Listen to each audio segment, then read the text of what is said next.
Damning new investigation by the Washington Post, which has determined that more than 3,100 Indigenous students died at boarding schools in the United States between 1828 and 1970.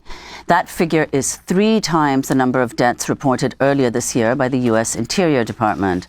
The Post's year-long investigation also found more than 800 students were buried in cemeteries at or near the schools, which were designed to crush Native American culture.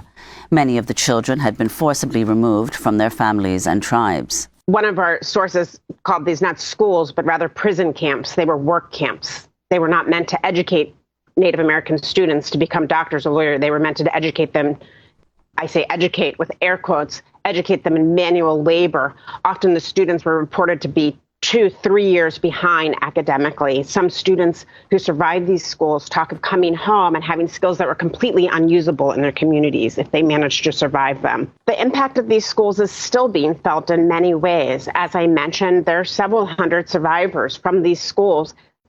They're dealing with the traumas of having gone through these schools, of having been taken away from their tribe, their communities, their families. That has a generational impact on how they raised their children or how they did not know how to raise their children, of grappling with what it means to be away from your home, away from your community, away from your traditions, away from your language. That's left a huge knowledge gap, as we Native Americans call it, in language and in culture.